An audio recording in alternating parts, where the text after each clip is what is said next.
So that's gorgeous. I've been staring at this the entire episode, and you sort of told me a wee bit about it before, but I am really, really wanting to taste this because it just looks like you're about to give me a giant fruit pastel. It essentially is. The technical term for these are pâté de fruit. Okay. They're, of course, French. Yeah. But translation is fruit pastel. Sick. And what this is basically take a fruit pastel that isn't like a commercialized and turn it up to 10. Because, of course, with manufacturing fruit pastels and everything like that, they're going to cut corners. They're going to go into actual like fruit substitutes and fruit flavorings. This is pure what it is. It is what the actual fruit is with like sugar, glucose, pectin. That's all that's in this, which is great for people that are like health freaks. One story I'll tell you about that. There's a repeat client of mine that was like the first turning point for me where I was like, oh God, I'm doing something. And I have to give props to my partner on this one because I still get nervous talking to people. And when I met this man, I was like, oh, he's here. And like I remember it was like how we ended up going to racing and stuff was because of him as well. Is that I had this thing, if there's people that race, his name's Glenn Irwin. If you've ever been to the Northwest and people know him in the Northwest, they know Glenn. He's everywhere. Or if people more modern that don't know racing, they'll probably know him for his competition page, which is on the podium. I remember meeting him because my partner gave him my business card the year prior before I changed it because it wasn't the best. And I remember actually being like away from him and he was angry at the time because someone had messed up something for his paperwork and I was like, I don't want to approach him. And my partner literally put her hand on my back and went, stop being a bitch. Yep, go talk to him. And like we ended up talking and I was like, right, I've actually introduced myself to him now. And then he launched on the podium and it was one of those moments where you're like, I need to take a chance. He could say no, we can go somewhere with it. Yeah. Or something else will happen and something did. Whereas like it was like your basic competition pages, and I said to them, as like saying you're only starting out, I would love to like give out a private experience for someone to win. And he went, that sounds like a great idea, I'll stick that in the pipeline, but you're doing my housewarming first. And I went, okay. Shit. All right, cheers. See you then. Do you like fruit pastels? It was like, yeah, you're gonna do it. And I was like, right, okay. And it was in February this year.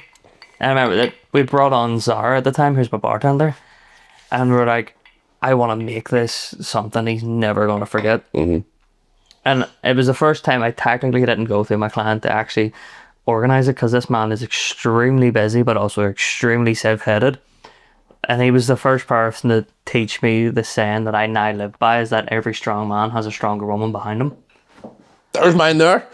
Actually, I had won one of his competitions and got in contact with his wife Laura, who is bad lacks of a woman. She's fantastic. Yeah. And I remember talking to her and she was the one that was like, this is what we like. But at the time I'd already went through, like, it sounds stalkerish, but you have to sometimes. They're not getting back and forth. Was I looked at the restaurants he would go to when he's in Belfast, and like it was like Hugo, Edo, places that I knew I knew his standard, and I know the food he wants. And the one he always said, like we talked about the first time, was the Barking Dogs beef shin burger. I went, I can make that. I've never made it in my life. Went, you can? And it's like, oh, sure. Yeah. ChatGPT. At the time, I have a recipe book, which is Belfast on a plate, which has the beef shin burger in it. Okay. Thank God. And I did make it, which took 3 days to make, like, because the amount of like work that goes into it. I remember making his menu, and it said that the biggest menu he did is 4. His was 6. Which it started with breads, then the mousse, starter, main, dessert, and then there was a whiskey tasting at the end. Okay. Which his was the first ever whiskey tasting I did, which was with Dragon Claw. It was his port, sherry, and Mizunara. Unreal. Which was paired with... Shout out to Chris Crooks. Oh yeah, he's a lovely dude. I remember we paired it with lemon posset, the miso fudge, and the passion fruit pastels. That's why I know they work with whiskey, because I got both of their, like, all of his table's reactions. And I remember, like, just speaking to him, that I've seen him on a bike. I've seen what he's like in front of people, and he is very stoic and very straight and like almost like business aesthetic. That's a complete lie. Like, no, actually having him when he's not in front of a camera, he is one of the most down to earth people ever. Like, have cooked for. And like just seeing someone that started from nothing, building something, like the one thing I didn't know about him was that he used to be sponsored by Dunville until I opened one of his cupboards and went, there's bottles here that are like Years and years and years. 4 digits. Yeah. And he get given them because he was sponsored by them and stuff. And like hearing his stories, this is where like that whole aspect, you get to know a person when you're doing these things.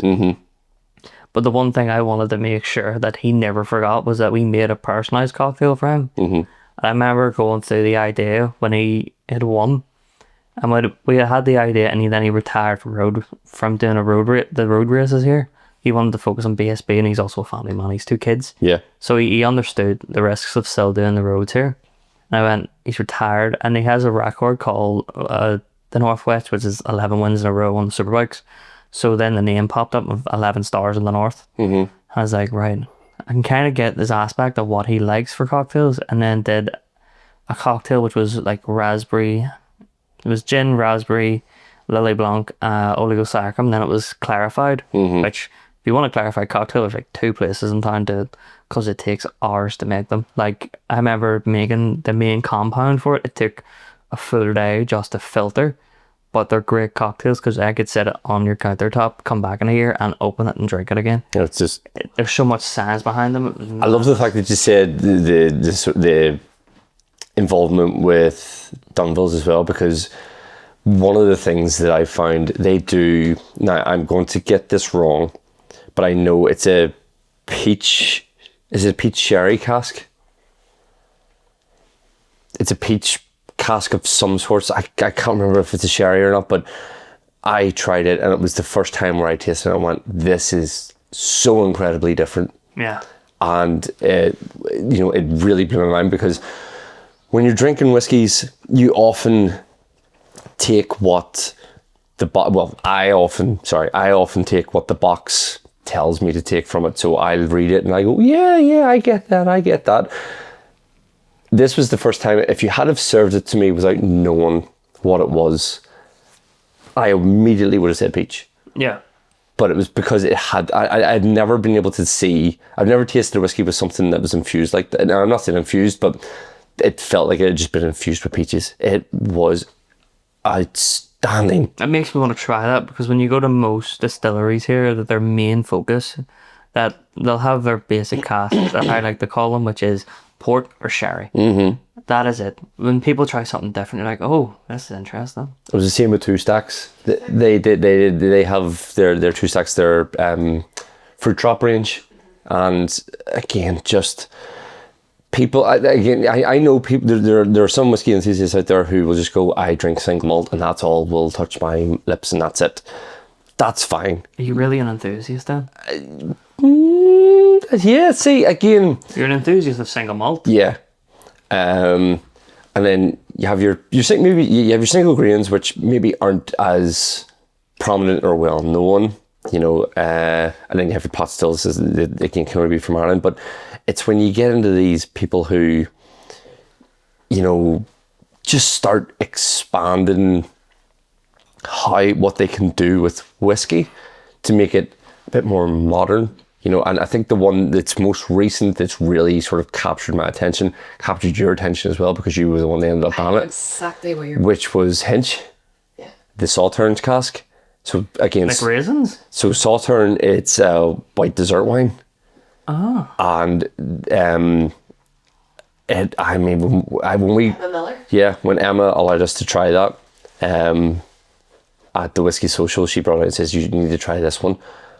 Oh my God. And I mean, I know, I can say this now because it happened the other night, but I mean, she won Female Distiller of the Year at the Irish Whiskey Awards. So, I mean, that just goes to show you that kind of sort of new imagery, that new sort of thought pattern is really taking effect and making people go, whiskey's different now.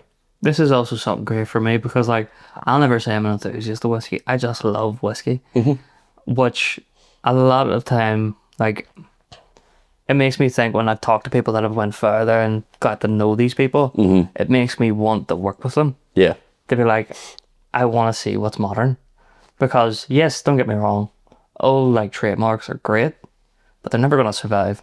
It's still that mentality of when you stop and you be stagnant, you're dead. You can't move forward unless you have to like modernize something in case you have to move stuff. That's like a lot of like, if I know that it's a high, like I don't mean it in a bad way of like a high profile customer, or I don't like the word customer, I use client, which is that I'll use a lot of the more molecular level stuff. Yeah. Because I know what restaurants I've been to, and I know what restaurants I haven't been to, because a lot of our restaurants don't set to the level of molecular levels. Yeah. Like Glenn was the first one, which was his cocktail, 11 stars of the North, was clarified. There, I know the two bars here will possibly do them, which is Angel with Two Bibles and Rattlebag, and I hope Rattlebag does it because they're the best cocktail bar in the UK. They've been voted, and they have won best cocktail bar in the UK, and they do have a milk punch on that. Yeah. Which is what that classes as, is a milk punch. And I remember when we served it to him, and I wanted it to be him in a glass, and he didn't know, he had a clue. And I remember serving it to him, and when it got served, it was in a red glass. The liquid itself was like red, and the best way I can explain it, if you know what this is, it makes it easier, is that it's Ducati red, like the Ducati bike. Yeah. Gotcha. That's his bike when he races, is a PBM Ducati V4. And then on the ice, which is clear, the same clear ice I use for this, because it makes a glass of drink so much better when it's just clear ice, or I'm just really picky. On top of it, I got a stamp made of his number from his bike, Fair. which goes into the ice. And I remember giving him the story of how I met him and everything else. And I went, this is for you retiring, but there's only one thing missing. And I didn't tell him about it before I'd done it. We'd served it on like a Japanese tea tray. I went, this is for your 11 victories, but there's something missing from this, and it's the one thing that riders are known for doing, which is burnouts. Yeah. Spin the wheel when the smoke comes out. And he was going on about, and took a pot of hot water and poured it in, and I'd filled the bottom with dry ice. Yeah. And it filled the room full of smoke. And I remember looking at it and going, that's class. And I looked at him, and he was like starting to tear up. Yeah. And I went, I've made an impact on you. Yeah. And that's where I was like, this is what this is all about.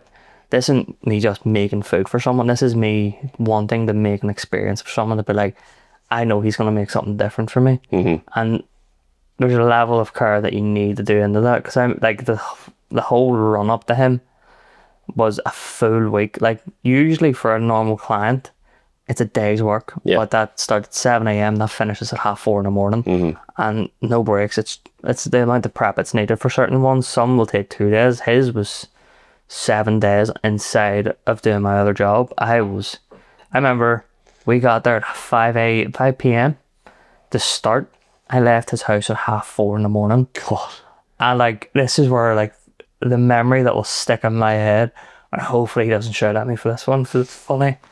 I remember we'd finished, went through the whole whiskey tastings, and if Chris is watching this, he liked the Mizunara, he didn't like the sherry, sorry.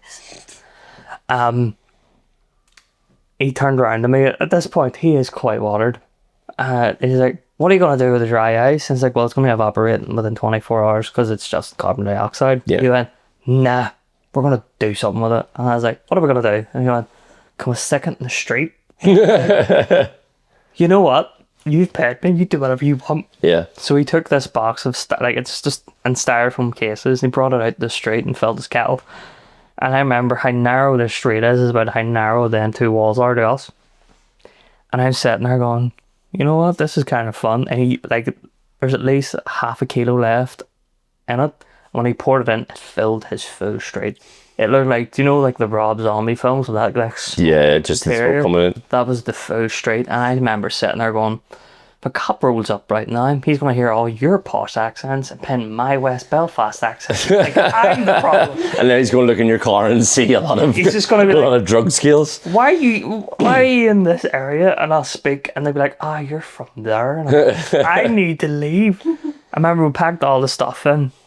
I thought nothing of it. And like, it's kind of funny because, of course, I do pay Zara when they come with me, but we also have like a contractual agreement that's not in a contract of I need to feed them McDonald's afterwards. Yeah. And we just got McDonald's, which is funny because I'm making all this fancy food, and that's usually what I'll eat afterwards. And people are like, do you not eat like this all the time? I was like, no. No, I was like, you can afford for me to cook this for you. I can't afford for me to eat like Do you this. think I want to put 12 hours into making a meal that's going to last 3 minutes?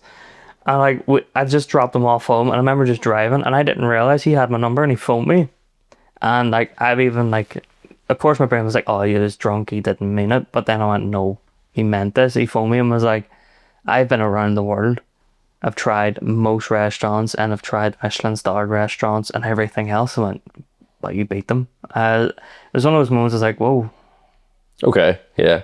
okay. I can go with this. I can roll with this and make it something. I was like, this is like, it's like the little small points of like, you've got something, keep running to see where we go. So, And like one great story was going to the TT, which me and my partner are very big into bikes. It's my way of being with her outside of work, because with the business and my other job, I work like minimum 45 hours a week, maximum 82. mm-hmm. I know what I signed up for, and people are like, oh, you're gonna burn yourself out. It's like, suck it up. Yeah. It's life. If you want to make something a success of yourself, you need to understand it's going to take sacrifice after sacrifice, regardless.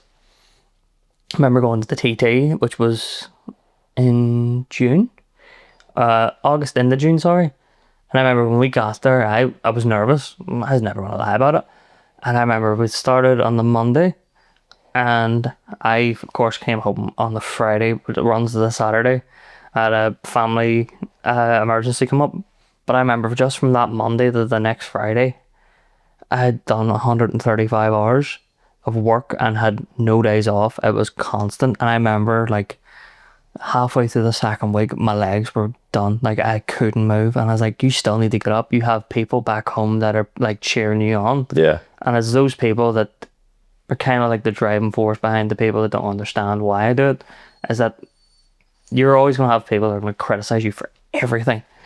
Regardless, it's in human nature, because they see you doing something that they want to do, but they don't have the confidence to do. Mm-hmm. And then there's the people that are like, they're your backbone. And I have three of them. I'm my best friend, my bartender, my partner. Yeah. And like, they're my driving bone. And when I was in that like motivation of like, my brain was just dry. I have had maybe like 2 square meals in 7 days, and I'm just done. And like, there's no way of saying it without saying it, is that I didn't want to keep going. Yeah. And then it was like, they're waiting on you. You're going to make them proud. Yeah, you're going to go. Like, get your ass up and go. And got up and went, let's fucking go. Yeah. And then I remember, I didn't know it, that they had VIPs coming, which I think he had told me and I forgot until I opened the door one day. It was on the Thursday before they actually arrived. And the guy was like, oh, I'm looking, the owner is Alan. Alan's a fantastic guy.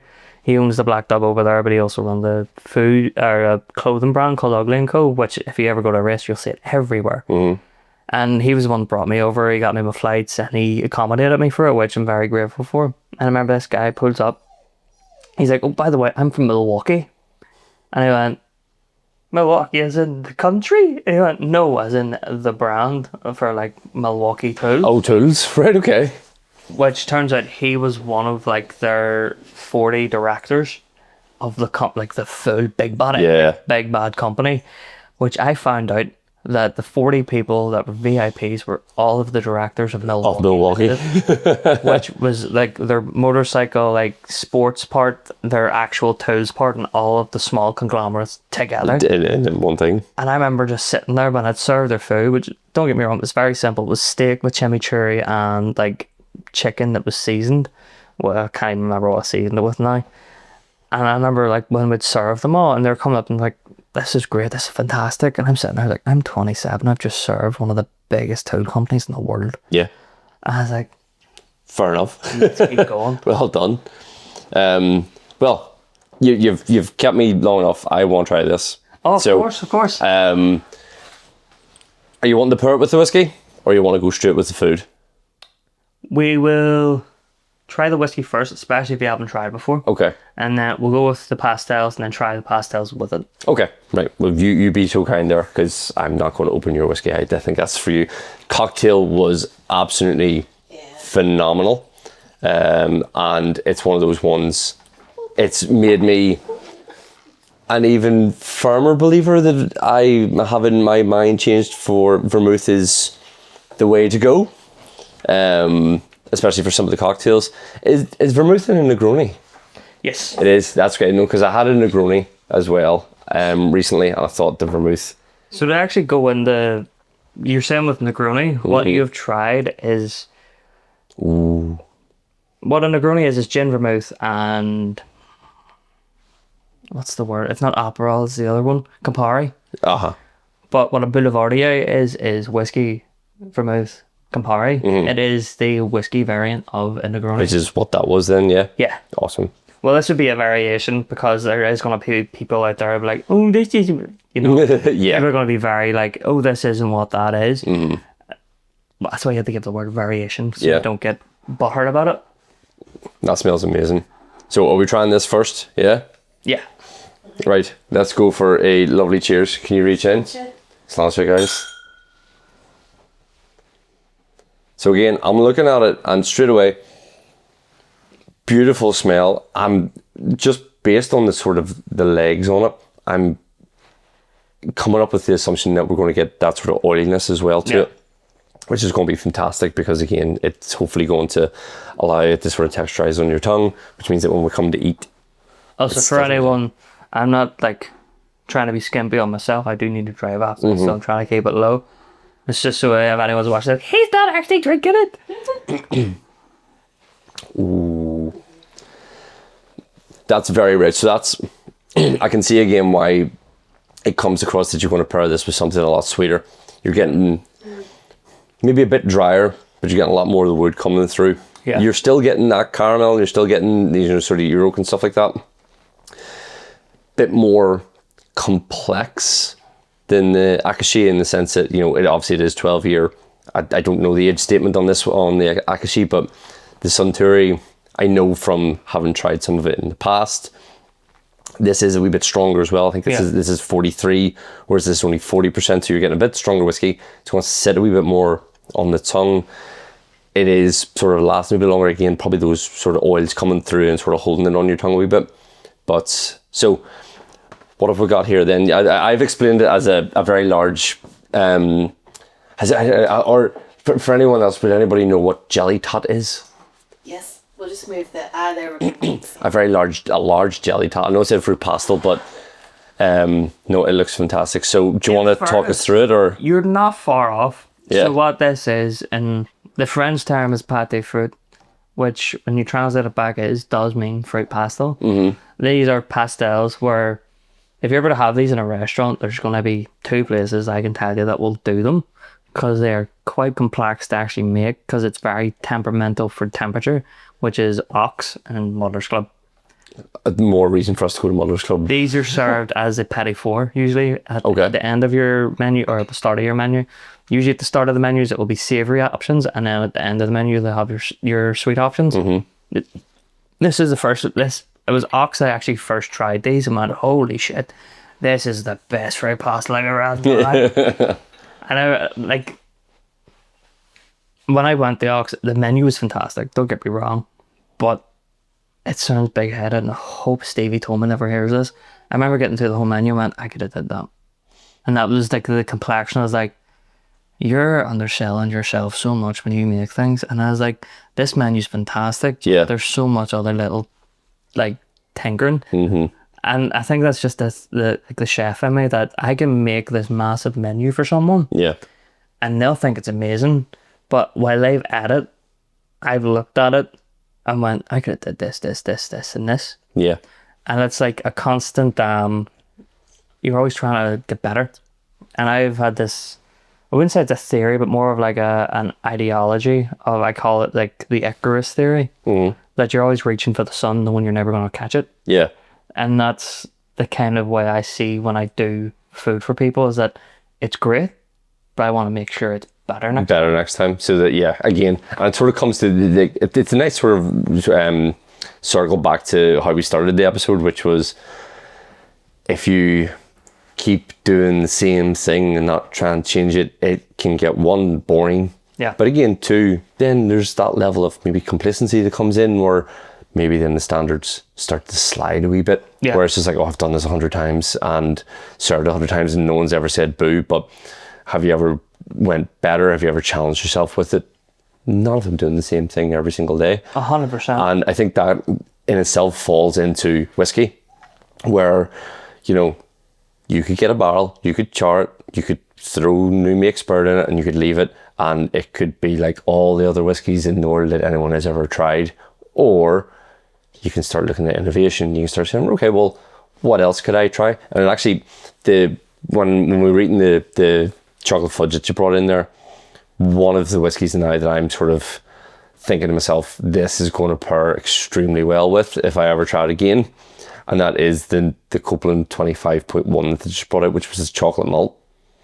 And it in itself is very rich and complex. And, you know, they brought out two. They had a strength, cask strength, and then they had a normal strength.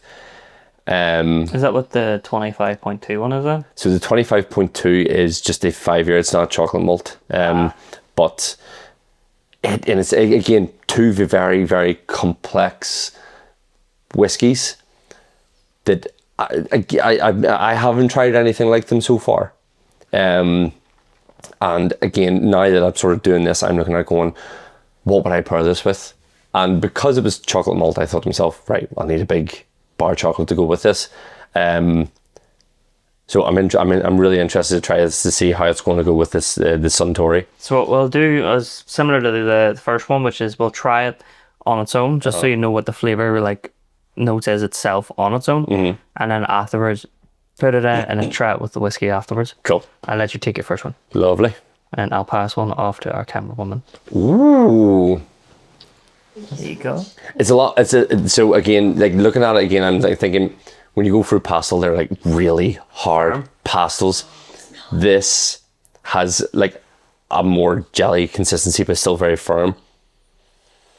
Oh. See, that's when people are like, oh, it's a fruit pastel. It's like, last time I checked, my fruit pastels don't smell like the fruit it's supposed to be. Oh my God. Oh my. It's like eating a passion fruit. Oh wow. And there is science behind it for what binds it to make it firm, which is pectin. Okay. Pectin comes from, it's naturally in fruit. But what happens when you add pectin to something like this is that it basically, it helps the fruit open up more. Yeah. Brings it alive a lot more. And then of course you're adding citrus to something, which I'm very like hesitant with, because people see this and they're like, oh, you just stick all the stuff in and you mix it. But no, this is chemical based. Yeah. It's like the pH in this was off. This would just sink, which is what happened with the first batch I actually made. The first batch was passion fruit, and I added too much citrus and basically just turned it to gloop. Okay. It didn't firm up, which was my first way of being like, this is a science. This isn't like... Yeah, it's you need to be precise and you need to be on point. You need to be watching it. That's Incredible. So for something so small and so delicate, the amount of flavour you have in this is astonishing. You know, again, you're looking at it and you're saying that I'll keep coming back just for anyone who's listening and can't see what we're actually eating. You just look at it and go, that's just a fruit pastel. Yeah. Oh my God, it's like you are to the concentrated flavour that you're getting in this is more than what I would say you would actually get from the actual fruit itself. Yeah. It's so good. So you're saying take a bite and then finish it with the whiskey after this? Oh my word. Wow. I find that it cuts it quickly. That the citrus within, or the acid within the passion fruit is, when you're drinking that, it lingers long. It really does, yeah. But as soon as that comes in, it cuts it. That there's still that Really does. whiskey kick, but then it's like, nah, we're done with you. Come in. Yeah. And it lightens it. Yeah, it really does. I mean, it has, and that's the perfect word. It's really lightened that whiskey.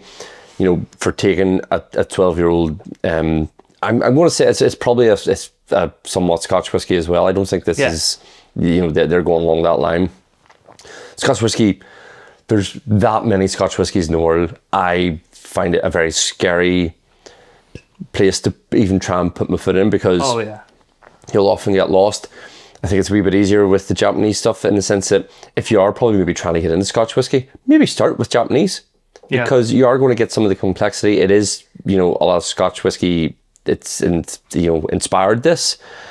If you like that, then it might start to help you dictate a wee bit what kind of Scotch whiskey you'd like to get into.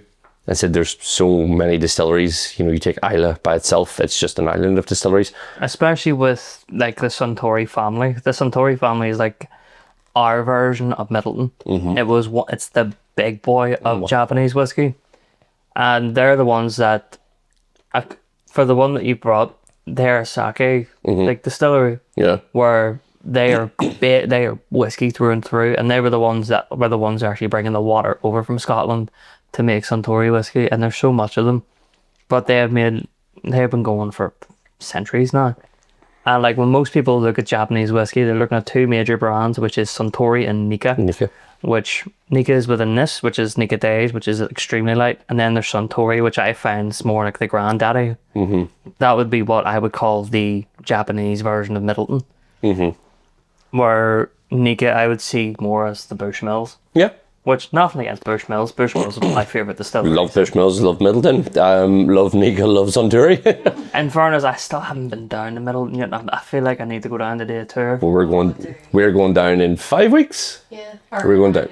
Yeah, we're going down. We go down. Been before? We go to West. I've been going to West Cork for 35 years.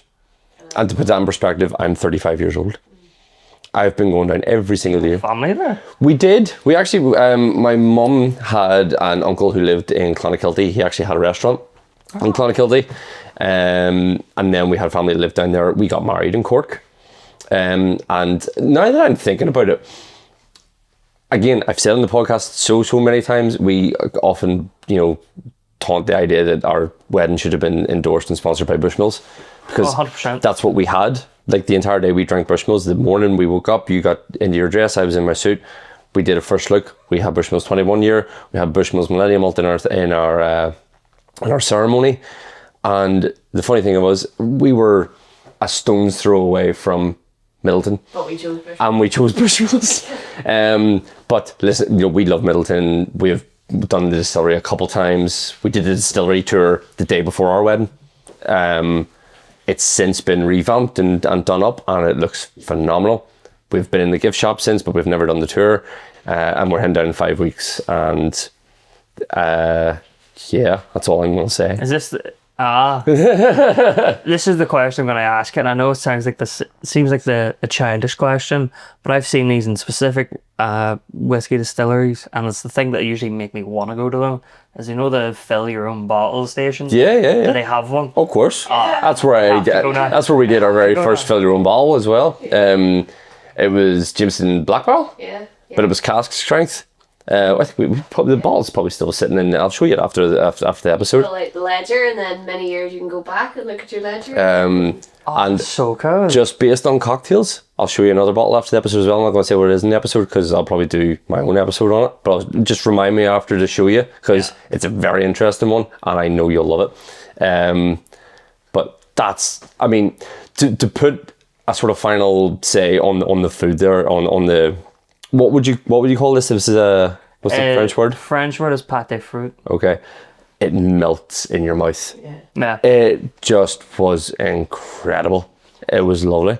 See, this is where a lot of people have found, and like I'm so happy for like now that there's the Whiskey Week have started doing food pairing. Oh, easy. Because everyone's like, oh, it's so strong you can't pair it. It's like, you're gonna start trying. No, we did one with Method Madness, and it's Johnny Stevenson in Deer's Head. Yeah. He cooked, and again, I hate mushrooms. The first thing he brought out was a mushroom thing. Gorgeous.